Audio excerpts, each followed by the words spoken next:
Lohahevitsika amin'ity herinandro ity dia mifampandrosoana. Mifoky tany sy mifoky n'olona ny fotony ve no mena lanja sa ireo fa efa nampitondra raha mpandroso sy ady amin'ny fahantrana? Azavao. Miankina amin'ny Saison tsirairay, miankina amin'ny fikon'olona. Fampandrosoana raha hoe miainga avy eny amin'ny fitondra eny ambony, ireo angamba atao hoe fahefana tanteraka raha mirafitra misy amin'izao fotoana izao aloha. Fa ilay fampandrosoana tokony haingana eny amin'ny fokotany.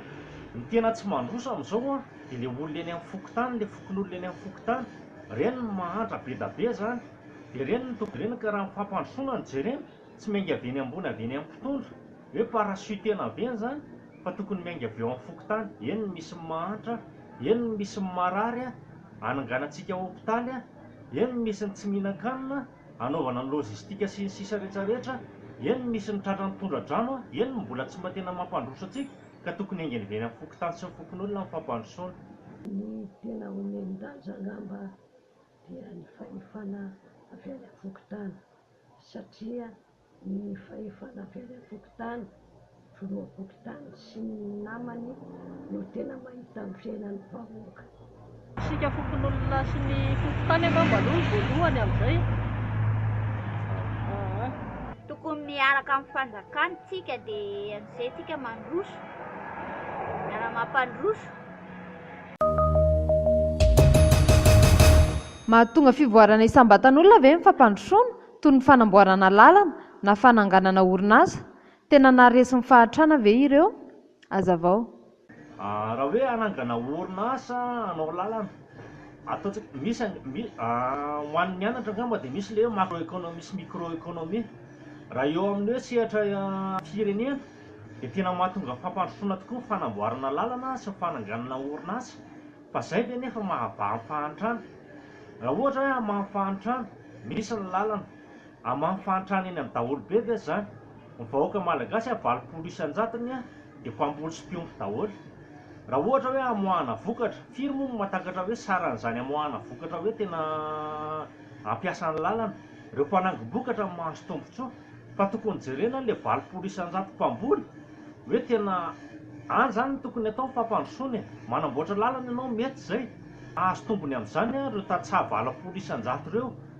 Neo fananganana orinasa, firy moa manana diplôma afaka hiasa amin'ny orinasa? Vitsy ihany angamba nataoko hoe manana diplôma afaka hiaina amin'ny orinasa, fa ilay tatsahanao ny ilay vahoakanao na tokony mba jerena zany. Izay no tokony mba atao izay, fitsinjovana ny eny fotony, ilay tena eny fotony ilay vahoaka tena madinika, ary ireo maro anisan-drindra 80% isan-jato ohatran'ny verina foana izay, fa izay no tokony ho jerentsika.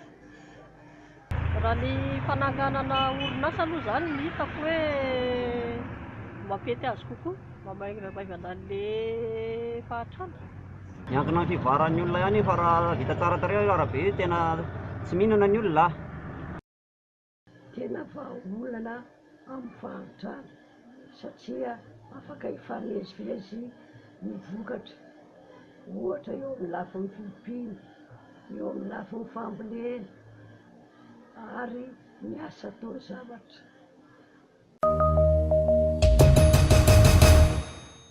Inona no hitanao fa laharam-pahamehana raha tia hampandroso an'i Madagasikara?